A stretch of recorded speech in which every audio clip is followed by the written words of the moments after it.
better candidates on paper other than their name, and they get a overall, there have been so many studies that have replicated this.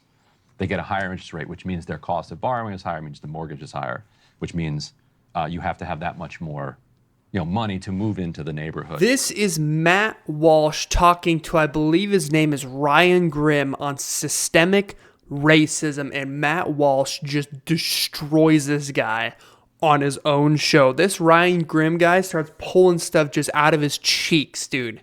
I'm no professional, but it sounds like he's just pulling stuff out of the hat here. So let's play the clip here, and let's see how Matt Walsh just wrecks this guy. I said earlier that we have less racism here than lots of other countries, which I think is a fair point to make. Glass half full. And obviously you would acknowledge that at some point in our history we had lots of racism, right? Sure. Lots of racism then, less racism now. Mm-hmm. So when did we get to a point where it wasn't systemic and it was no longer a problem that we as a democratic society need to deal with? Like, what was the moment in your mind? Well, I'm not sure that you could point to one exact moment in time when it goes from a systemic issue to not systemic anymore. But what we know for sure is that right now we are certainly in the moment where it's not systemic. Any time in history, I'll answer your question. Yeah. At any point in history, when you can go back and look at actual laws and policies that were in place that deprived Black Americans or any other group of rights, well, that was a time when you had systemic, and we know that existed historically. Yeah. So if you wanted to point to an exact moment, I mean, I guess the most obvious moment would be the Civil Rights Act. But of course, these are changes that happen gradually over time. Just like with slavery, you can't, even with slavery, you can't really, people like to point to the Emancipation Proclamation as the moment when slavery was ended. Of course, we know that wasn't when it ended. So we know we don't have slavery anymore, but if you were to ask me, what's the exact moment when slavery stopped? Well, it wasn't an exact moment. It was a gradual ending of that horrific institution. But certainly now it doesn't exist anymore, in this country anyway. And I'd say the same thing with systemic racism as well, that nobody is creating policies, again, that are deliberately intended to create disadvantages for quote unquote people of color. But so there's an argument that a system is what it does, and that claiming otherwise is just kind of hocus pocus, just magic. Like if a system produces a certain result, but you as an observer of that system say, well, actually, that's not what the system is supposed to do. Those words are just meaningless. What about and a system? The system just chews them up and spits them out and produces and continues to produce the result that it produces. Like, for instance, during Jim Crow, pre-Civil Rights Act, you've got laws on the books that are systemically racist, that allow for straight up racist results. When it comes design of the system was explicitly racist. Design of the system is aimed at producing segregated schools and low-income households, low-income neighborhoods that are predominantly or almost exclusively populated by Black Americans, right? Mm-hmm. You then pass laws that reform those laws, that make it so that you can't legally do those things anymore. Yet the power structure broadly remains in place, and the results stay the same. You still have, broadly speaking, massive low-income areas, predominantly populated by Black families, and you continue to have segregated schools. And so a person who was born into this country today, if they're Black, they're more likely to grow up in one of those neighborhoods, are more likely to go to terrible schools rather than good schools. They're more likely to end up in prison or in part of the system. And so you would step back and say, well, the system is still doing what it is.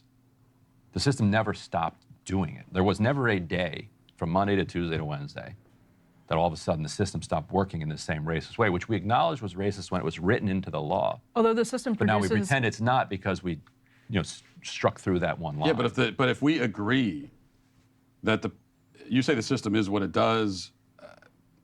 I'd probably disagree with you on that. I mean, what the system is intended to do is what it certainly matters here. But why? But also, like, why would it matter? What we intend a system to do? Like, because that's what we're talking about. If I The build system produces a robust Nigerian middle class, like people who come here from Nigeria. Thomas Sowell makes this point. It's a point that's So popular. then that's a right. defense of the system. That's what I'm because saying. that's what it does. Right, that's what I'm saying. So does that go both ways? No, because the intent of this. My point is that the intent, whatever you intend a system to do, is meaningless.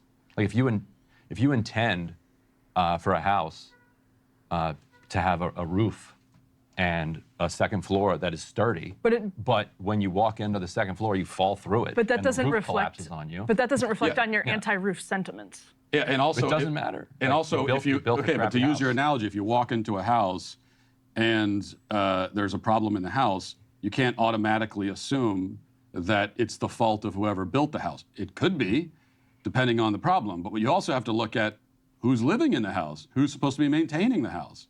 And if you're living in a house and you're not taking care of it, and in fact you're mistreating the house and it goes to hell, and then you turn around and blame whoever built the house 100 years ago, well, I'm going to say, like, well, this is at some point you got to take responsibility for your own house. And so that's my point with the black community as it stands right now in America.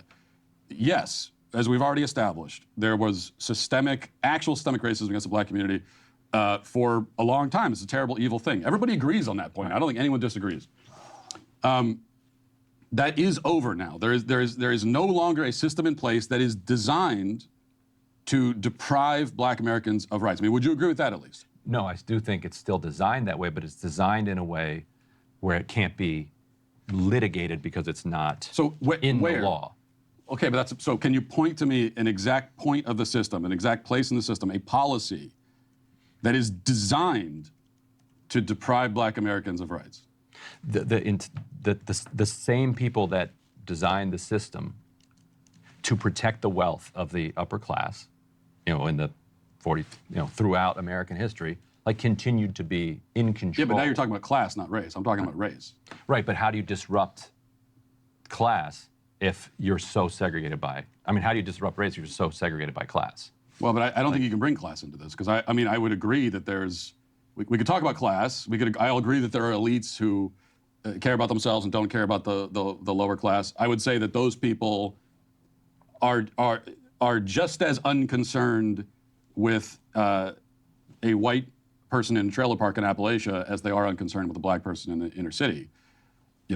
So it is class. We could talk about that. But my question was, because we talk about the system, it's a broad concept here.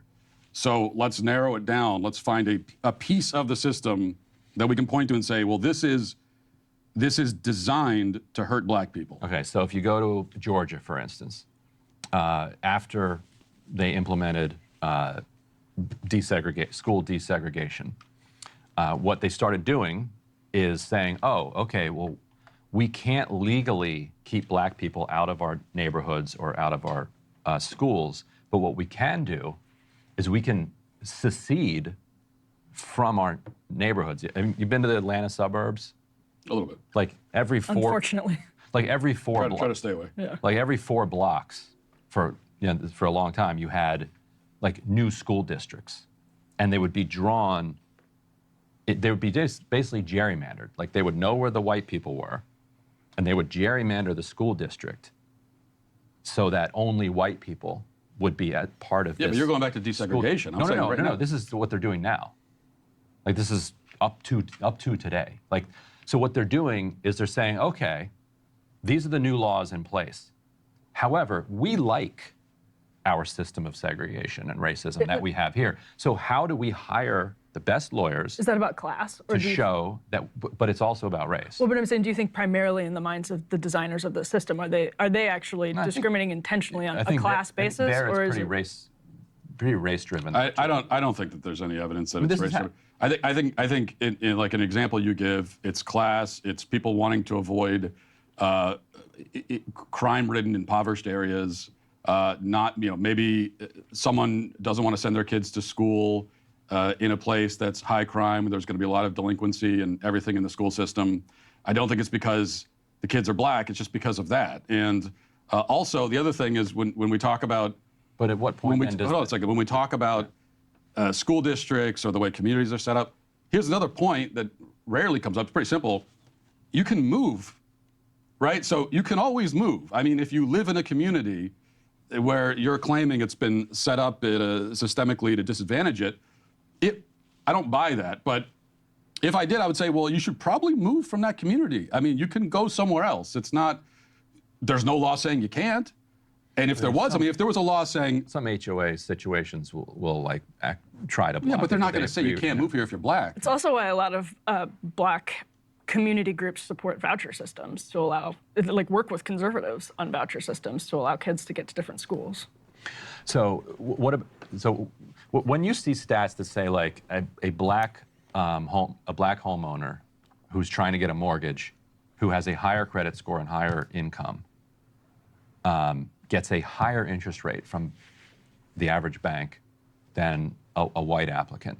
A bunch of these studies have been done where they'll put in like a black sounding name and higher credit scores, higher income, better candidates on paper other than their name. And they get overall, there have been so many studies that have replicated this.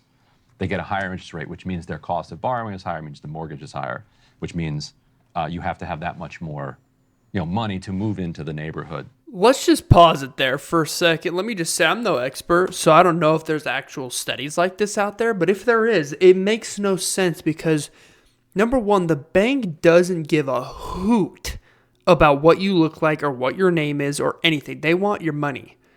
Okay, they're not going to think, oh, this black name moving to this neighborhood? No. We got to give him a higher interest rate. Dude, there's no way they care about that one lick. It doesn't say, well, if you're black, you can't live here, but systemically what it does is it makes it easier for white people to move into these wealthier neighborhoods, harder for black people to move into those neighborhoods. And that's before you even get to the wealth effect. Jim Crow, only ended recently, which means that if you look at the kind of savings rates and the inheritance rates for the average black family, it's close to nil, especially after the subprime mortgage wipeout of 2008, compared to white families, which can go to mom and dad and grandma and grandpa and say, can you help put my kids in private school? Can you pay the down payment? 20% is an awful lot for this mortgage. Generational wealth. Yeah. Right.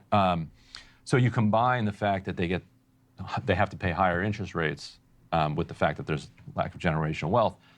That to me is systemic. But I'm curious specifically on the interest rate question. What's going on there? And should that be a problem that we as a democratic society should address? Like,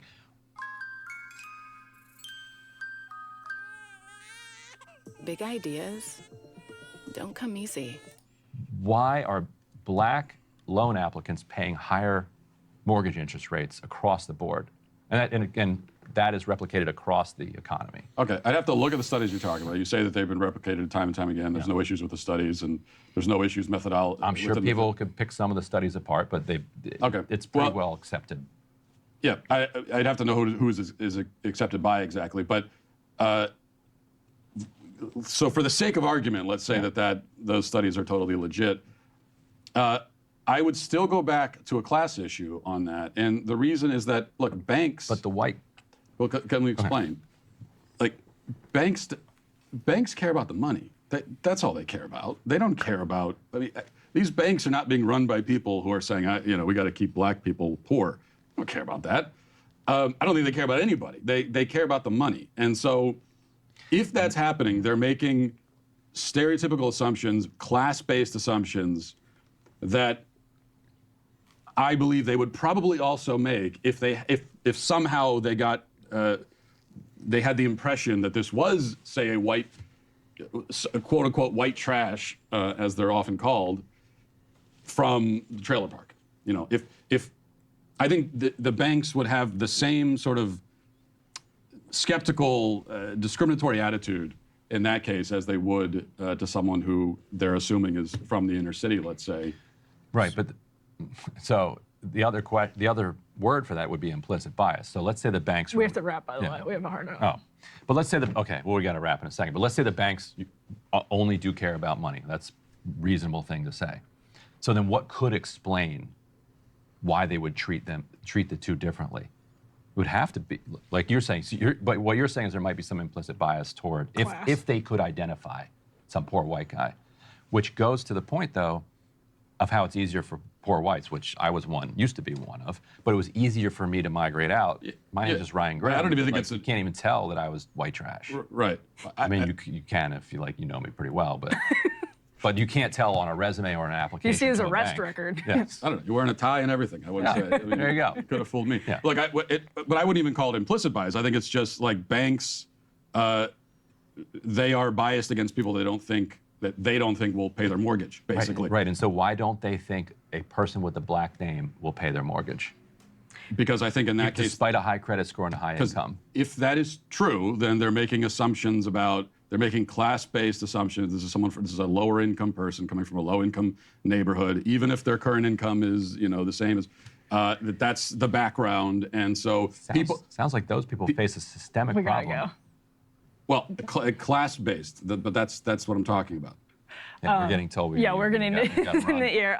Matt, thank you so much. And that is it, ladies and gents. You could just tell from this whole thing, Matt Walsh was pretty much just destroying this guy. I'm be honest, if those studies are actually true and real, I really highly doubt they're sitting there thinking, oh, okay, this dude's got a black name. Like I was saying, like there's just no way.